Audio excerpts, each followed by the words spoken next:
여러분 안녕하십니까, 백운기입니다. 쟁점 법안 통과 이후에 사사건건 부딪히고 있는 여야가 이번에는 인사청문회장에서 만났습니다. 오늘이 쓴 변창흠 국토교통부 장관 후보자 청문회에서도 국민의힘은 자진 사퇴할 것을 촉구했는데요. 오늘 뉴스와이드 여야 의원 두 분을 모시고 현안에 대한 입장을 한번 들어보도록 하겠습니다.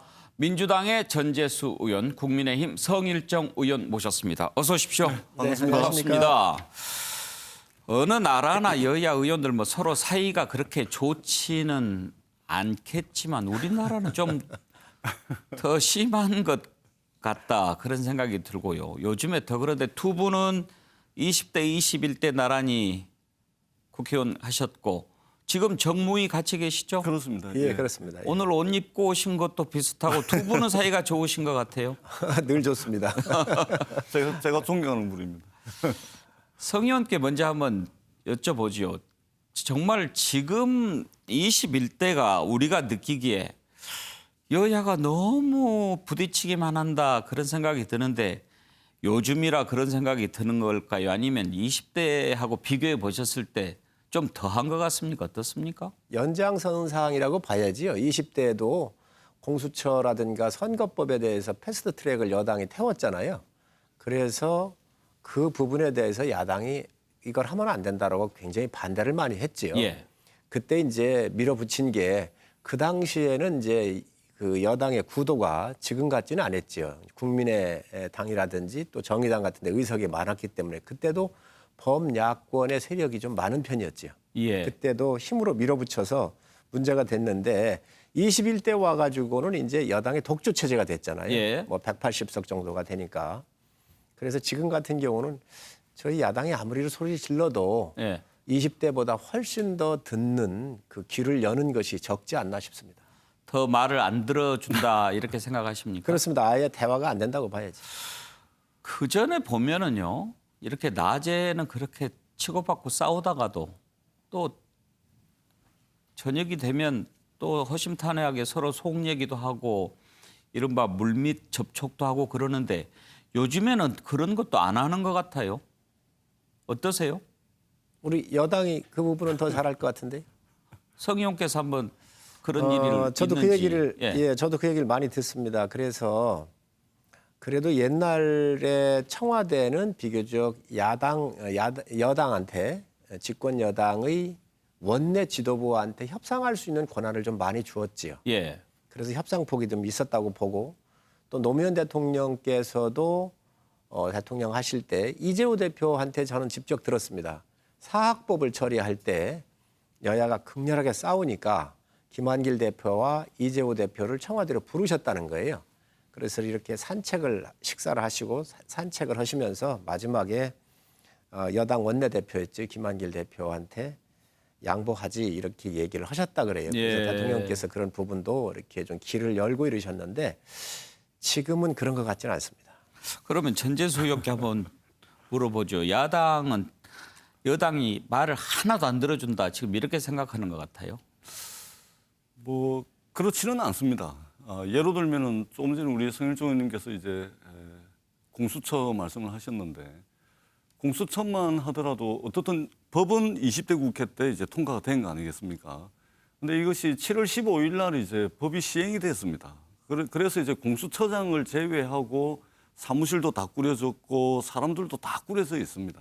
근데 기관장이 없다 보니까 7월 15일 날 출범했음에도 불구하고 지금 5개월이 지났지 않습니까?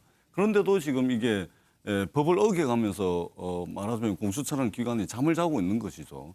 예를 들면은 저희가 그 뭐 야당을 무시하고 그냥 밀어붙였다면 7월 15일 날 법이 시행되는 것과 동시에 공수처장 이래 해가지고 그냥 했겠죠. 그런데 무려 반년 가까이 지금 야당하고 대화를 하고 있습니다. 하고 있고 이것이 또 한도 끝도 없이 기다릴 수가 없는 부분이 있기 때문에 이번에 공수처법을 이제 개정을 할 수밖에 없었고, 그래서 저희들은 180석이라는 의석이 있음에도 불구하고 국회는 기본적으로 야당과 협의를 해야 됩니다. 그리고 협치를 해야 이게 혹시 여당 단독으로 해가지고 잘못 처리되는 것들도 보완도 할 수 있고 또 야당이 또 본연의 기능이 비판하는 기능 아니겠습니까? 그런 비판에는 또 새겨듣고 보완할 만한 내용들이 있기 때문에 충분히 협의하고 시간을 가지고 그렇게 국회를 운영해 나가야 된다고 봅니다. 그런 측면에서 저희가 쭉 해왔다는 말씀을 드리고 다만 부족할 수는 있습니다. 부족할 수는 있는데 이 부분들도 추후에라도 좀 야당과 충분히 협의할 수 있도록 더 노력하도록 그렇게 하겠습니다. 하실 말씀 있으세요? 제가 볼 때는 가진 자가 양보하는 게 맞죠. 예. 세상의 그 원리 아니겠어요? 그래서 권력 있는 사람이 야당에 대한 배려하는 것이고 큰 기업을 하고 돈 있는 분들이 약자에 대해서 다가가고 좀 도와주고 하는 거지요. 이 전 권력 운영도 똑같다고 생각을 합니다. 그래서 지금 힘이 있는 게 집권 여당이잖아요. 청와대와 정부 여당이잖아요. 그래서 이 정부 여당이 야당에 대한 배려를 하고 또 이 제도의 틀로 들어와서 야당의 이야기를 들으면 원만하게 돌아갈 수가 있죠. 근데 지금 예를 들면 어떤 부분들을 배려를 안 해주던가요? 예를 들면 그렇습니다. 지금 공수처장 얘기를 우리 전 의원님 말씀을 하셨는데 공수처장 할 때 우리 원내대표께서 이제 어차피 임명을 해야 되니까 그렇다고 한다면 이 정권의 국정원의 기조실장 하셨던 법조인들이죠. 신현수 씨라든지 이석수 이런 분들 그럼 공수처장 우리가 동의하겠다라고까지 양보를 하셨거든요. 그렇다고 하면 이 정권에서 차관으로 쓴 분들이에요. 근데 그런 것들을 양보를 안 넣은 거죠. 예를 들면 왜 양보를 안 나 봤더니 검찰 출신이잖아요. 그러니까 검찰 출신에 대한 불신이 이 정부한테는 있는 겁니다. 그래서 꼭 판사 출신을 써야 되겠다 아마 이런 예. 생각을 갖고 계신 것 같은데 예를 든다면 그런 부분들 같은 경우는 여당이 좀 넓게 수용하고 하면은 그래도 이 막혀 있는 전국의 흐름이 조금은 좀 이렇게 잘 흘러갈 수 있지 않겠나 생각합니다. 알겠습니다.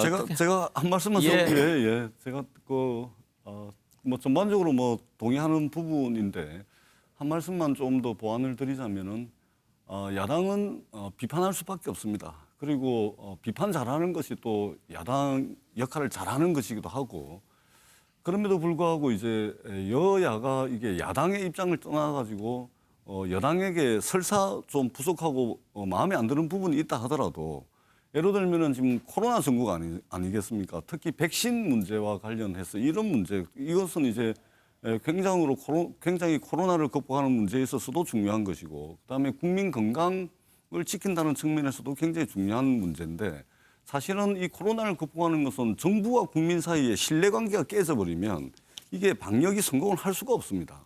그러면은 이 신뢰를 깨버리는 예를 들면은 어떻게 표현을 할까요? 뭐 좀 가짜 뉴스라든지 뭐 이런 것들을 또는 정부를 계속해서 백신을 가지고서 이 정부와 국민 사이에 불신을 자초하게 만드는 이런 야당의 역할은 좀 하지 말아줬으면 알겠습니다. 좋겠다. 자, 이렇게 말씀을 하십시다. 드리겠습니다. 자, 예, 알겠습니다. 코로나 얘기 나왔는데 좀 할까요? 그렇게 하면 이제 순서가 막 헛걸어져 버리니까 엉클어지니까 제가 정리를 하겠습니다. 가닥을 잡아서 토론을 해야죠. 아무튼 21대 국회가 국민들에게 약속하고 가장 못 지키고 있는 것 협치라고 생각합니다. 협치에 관해서는 정말 잘 안 되고 있는데 여당 때문에 안 되는지 야당 때문에 안 되는지 따져보아야 할 일이지만 지금 그 얘기하면 오늘 밤새도 안 될 거니까요. 자, 오늘 두 분 오셨으니까 지금 왜 이렇게 사사건건 여야가 부딪힐까? 그 부분 좀 앞부분에서 짚어봤는데요. 오늘은 크게 두 가지만 한번 토론을 해보십시다. 첫째는 오늘 변창흠 국토교통부 장관 후보자 청문회가 있었는데 야당이 왜 반대하는지 그리고 여당은 어떻게 생각하는지 그 부분 한번 좀 짚어보고요. 그리고 지금 코로나 얘기하셨는데 국민들 가장 궁금해하는 것이 백신 관련입니다. 백신 부분에 대한 쟁점은 그런 거죠. 야당은 아니 다른 나라 다 맞는데 왜 우리는 미리 준비 안 해서 이렇게 백신 지금까지 못 받고 있느냐 하는 것이고 여당이나 방역당국은 꼭 우리가 1등으로 맞아야 할 필요 있느냐.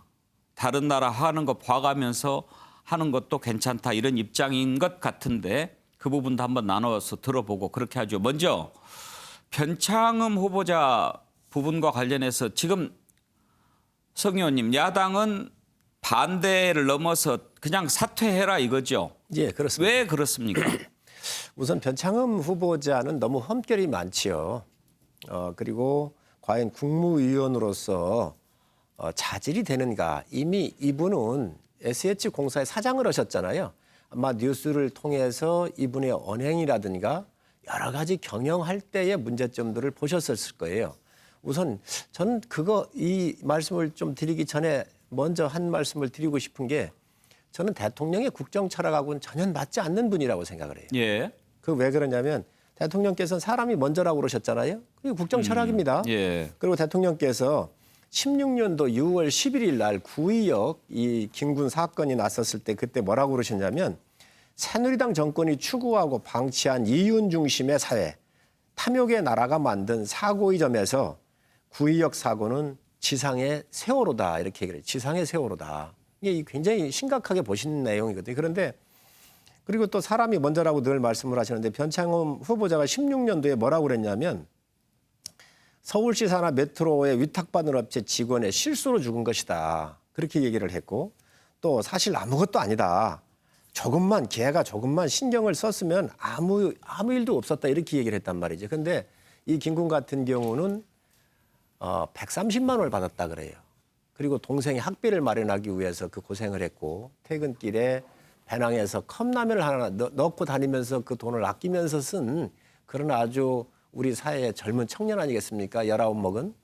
이런 사람에 대해서 이 당시에 이런 사장의 신분으로 있으면서 과연 지금 대통령께서 추구하시는 국정의 철학하고 맞는가에서부터 본다고 했었을 때 저는 굉장히 문제가 있기 때문에 예. 왜 이런 사람을 쓰려고 할까? 그리고 네. 이것뿐만 아니고 이제 특혜 채용, 그 자기가 나온 보호교회에 있는 사람들 9명 중에서 7명을 특혜 채용했다는 거잖아요. 거기에다가 일감 몰아주기를 비롯해서 굉장히 많은 문제점이 지금 튀어나오고 있습니다. 예. 그리고 본인께서도 죄송하다고 사과를 하고 여러 가지 하고 있는데 과연 이런 분들이 국무위원으로 들어갔었을 때 역할을 제대로 할 수 있을까? 그건 야당이 당연히 짚어보는 부분이고 당연히 사퇴를 요구해야죠. 예. 기본적으로 흠결이 너무 많다. 예, 전 의원님. 우리 성일종 의원님께서 대통령의 국정 철학까지 걱정을 해주셔서 정말 고맙다는 말씀을 드립니다. 그리고 이게 변창흠 우리 국토부 장관 후보자의 경우는 뭐 저도 부적절한 발언이 있었다고 생각합니다. 예. 분명히 문제가 있는 발언을 하신 것은 사실입니다. 대신 이제 국민들께 또 유가족분들께 또 진심 어린 사과를 했습니다. 그리고 이 사과가 과연 진정성이 있냐 없냐 이것은 국토부 장관을 하면서 국민들을 대하는 자세와 태도를 통해서 보여질 거다 이렇게 생각을 합니다. 일단은 인정하고 사과를 했으면 사퇴까지 주장하는 것은 조금 과한 것이다. 예. 그리고 무엇보다도 대한민국에서 장관 구하기가 하늘의 별따기입니다. 특히 능력 있고 정말로 경륜과 경험 있는 장관을 구하기라는 것은 정말로 하늘의 별따기보다 더 어려운 것이 지금의 현실입니다. 그래서 저희들이 야당에도 좀 제안을 해놨는데 인사청문회법을 이번에는 꼭 좀 예. 손을 봐야 됩니다. 예를 들면은 프라이버시와 관련된 문제는 잠깐만요.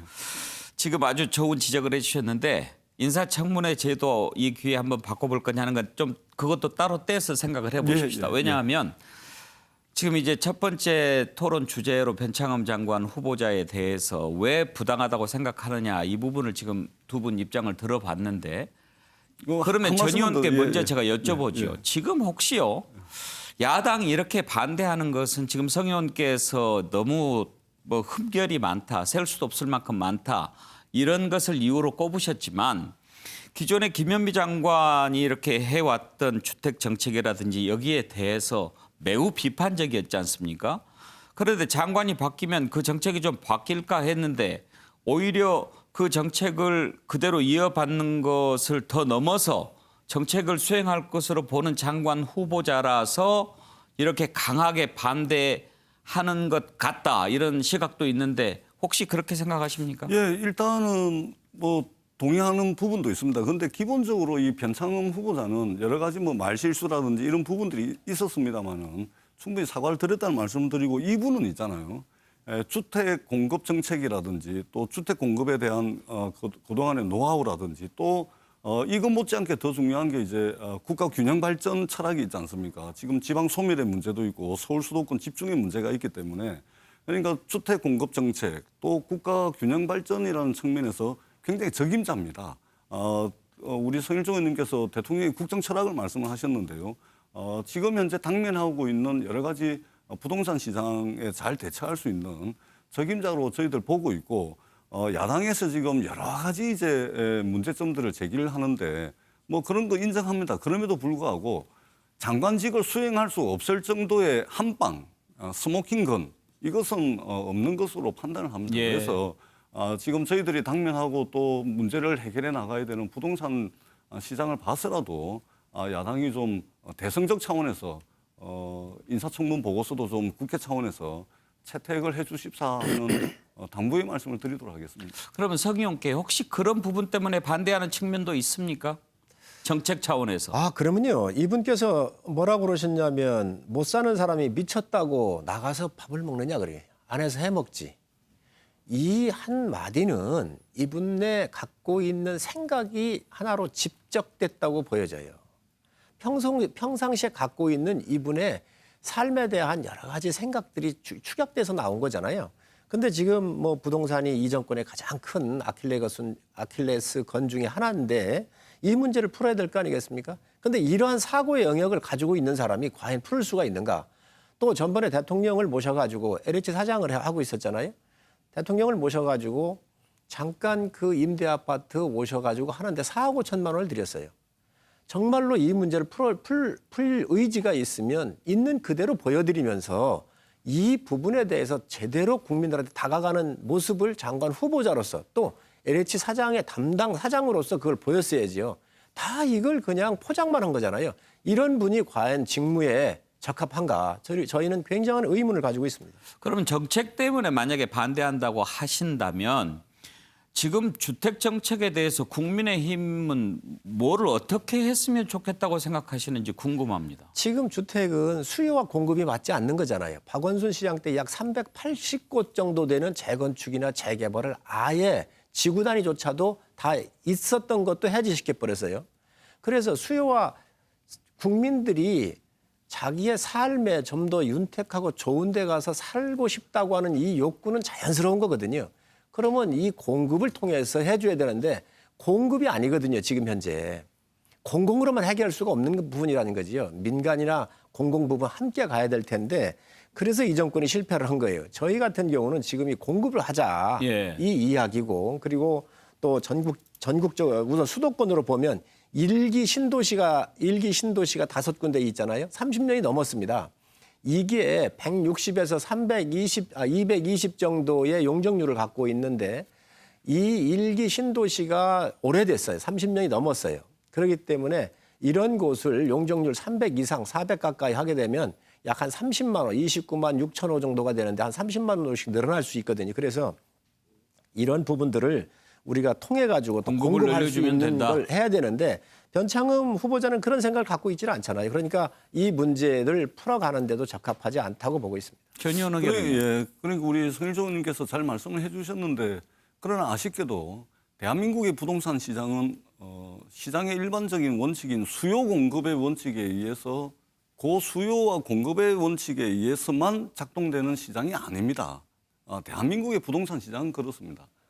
이것이 이제 이미 문재인 정부에서 3기 신도시 발표했지 않습니까? 그다음에 서울에 있는 정부 부지, 그다음에 유유 부지 이런 것까지 싹 통틀어서 공급에 대한 정책들은 이미 시행이 되고 있고 2022년, 23년이 되면은 대규모로 공급이 될 겁니다. 이미 우리가 하고 있는 거를 이제 성일종 의원님께서 말씀을 하셨고 여기에다가 플러스 알파 이 대한민국의 부동산 시장이 수요 공급의 원칙에 의해서 작동되는 메커니즘을 가진 시장이 아니기 때문에 저희들이 이제 각종 세금 정책을 통해서 예를 들면은 대한민국 국민 전체가 뭐 세금 폭탄 맞는 걸로 알고 있는데 종부세만 하더라도 대한민국 전체 국민의 1.48%입니다. 그렇기 때문에 여기에 이제 여러 가지 이제 투기 억제라든지 그다음에 실수요자를 보호하고 1가구 1주택자들을 보호하고 그다음에 다주택자들에 대해서는 중과세를 하고 그다음에 전월세 사시는 분들에 대해서 주거권을 좀 안정적으로 가져갈 수 있는 이런 대책들을 전방위적으로 지금 하고 있다는 말씀을 드립니다. 그래서 사실 내년 6월이 되면 양도소득세 이제 다주택자들 이분들에 대해서 중과세가 되지 않습니까? 이때쯤 되면은 부동산 시장이 획기적으로 안정될 거다. 이런 저희 믿음을 가지고 있습니다. 사실 하나하나 다 따지고 보면 아주 깊이 들어가야 될 주제라서 좀 깊이 얘기했으면 좋겠지만 시간이 많지 않으니까 그 부분은 이 정도 하고요. 아까 지적하신 부분 잠깐 짚어보죠. 성 의원께 먼저요. 인사청문회 제도 좀 바꿀 필요가 있지 않느냐 하는 얘기가 나옵니다. 뭐 아까 하늘의 별 따기라고 그러셨는데 그 정도로 사실 문재인 대통령도 직접 그런 얘기 한 적이 있습니다. 뭐 국회 와서도 뭐 좀 쓸만한 장관감 찾으려고 그러면 다들 고사하니까 어때요? 좀 바꿀 필요가 있다고 보십니까? 어떻게 보십니까? 그렇습니다. 제도 보완을 할 필요가 있습니다. 예. 그래서 지금 하고 있는 인사청문 이 시스템이 제대로 완벽하다고 볼 수는 없고요. 예를 들면 이 능력 검증이나 또 도덕적 검증 여러 가지 이런 부분들을 좀 분리한다든지 해서 우리가 국민 눈높이에 맞지는 않더라도 최적의 인물을 우리가 선택할 수 있도록 한번 제도를 여야가 함께 긴밀하게 협의할 필요는 있습니다. 여당도 하고 야당도 해보셨잖아요. 성 의원께서 여당 하실 때 그때 여당도 그런 고민이 좀 있었습니까? 막 그 고사하고 이런 분위기가? 제가 여당을 한 8개월 정도 했나요? 20대 들어오자마자 저희가 뭐 이렇게 탄핵 과정을 거쳐서 예. 야당으로 전락을 해서 사실 그런 과정은 정확하게는 모르지만 여가 됐든 야가 됐든 좋은 인재가 국가를 위해서 봉사할 수 있도록 한다고 하는 것은 굉장히 중요합니다. 예. 그래서 지금 현재 있는 문제점들에 대해서는 한번 여야가 깊이 있게 예. 논의할 필요는 있습니다. 야당도 저렇게 동의하면 뭐 여지가 있을 것 같기도 합니다만. 그래서 저희들이 일단 그 야당에 제안을 해놨고요. 예.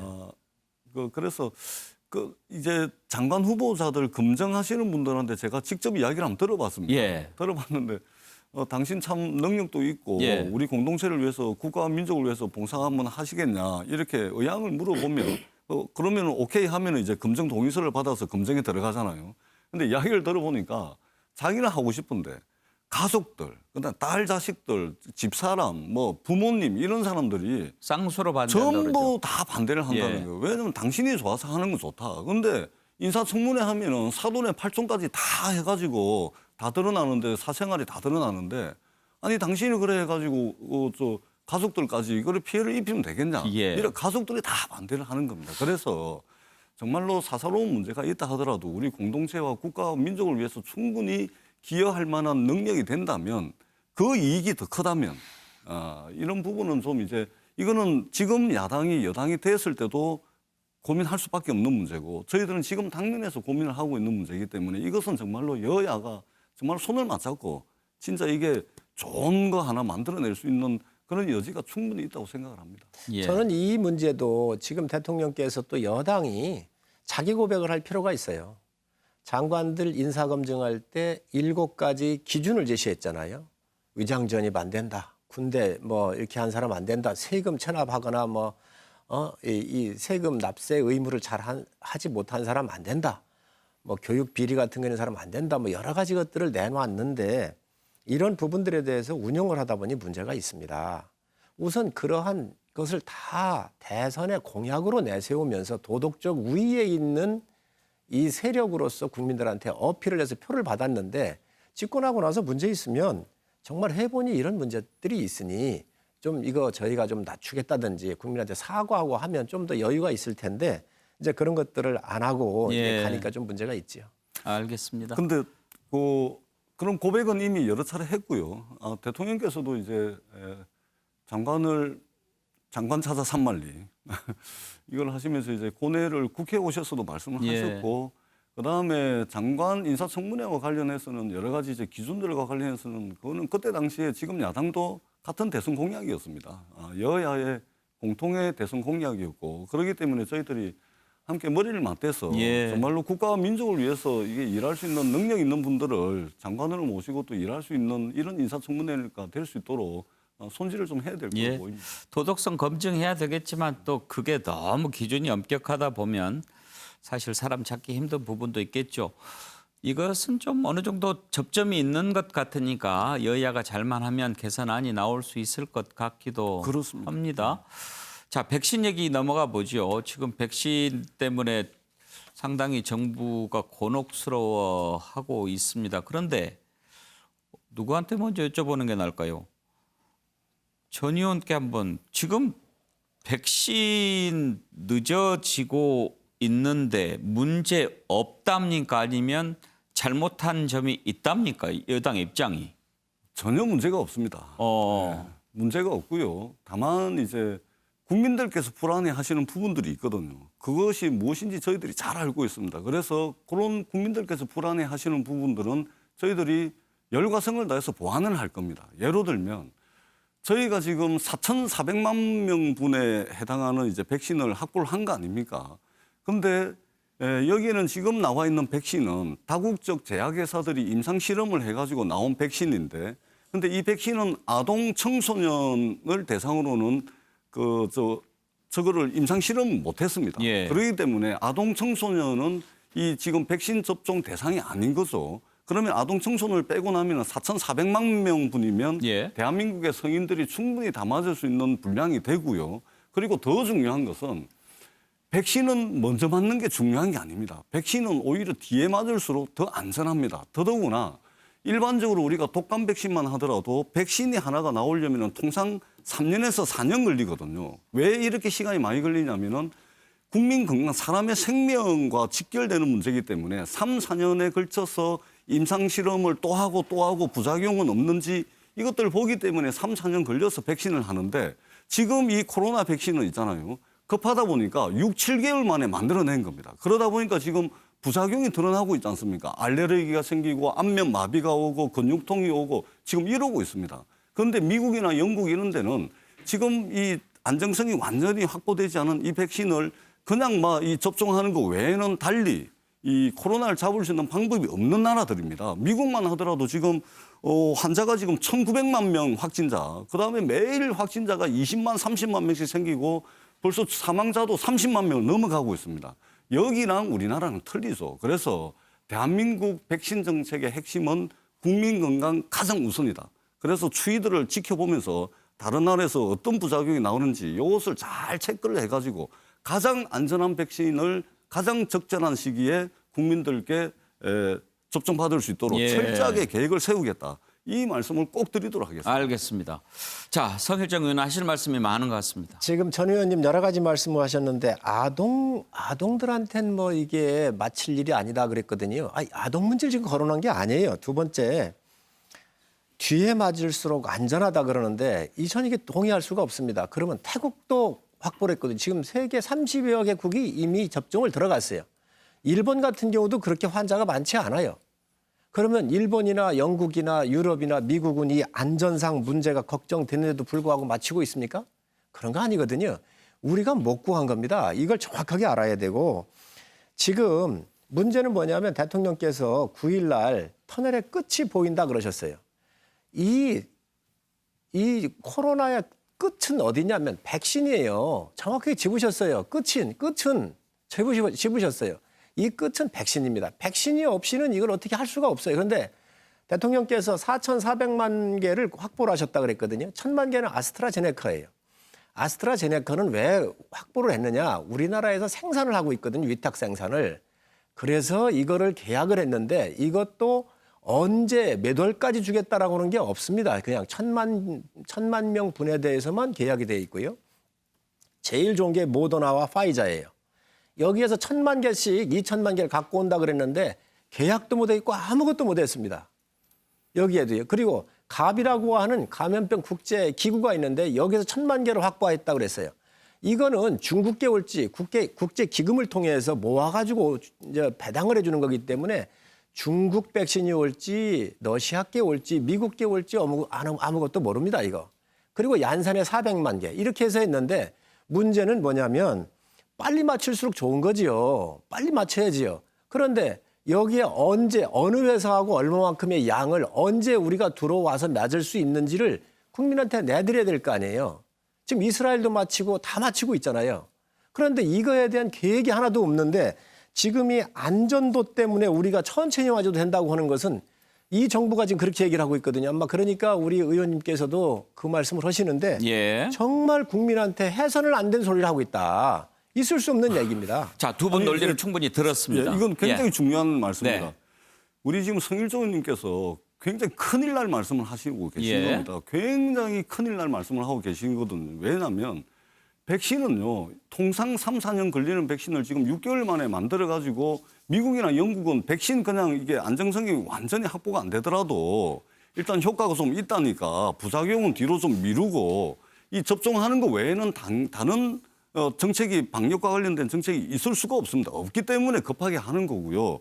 가장 중요한 것은 국민들의 안정성입니다. 그리고 정부에서 한 여론조사를 보면은 국민 70%가 백신이 안전하다는 것이 검증이 되고 난 뒤에 백신 접종을 받겠다. 이렇게 국민 70%가 원하고 있습니다. 정말 야당에서 저렇게 말씀을 하시는 것은 코로나 때문에 힘들고 어려운 이 시점에 국민들과 정부 사이에 이간질을 시키고 지금 국민 불안을 부추기는 겁니다. 저런 말씀을 절대 하시면 안 됩니다.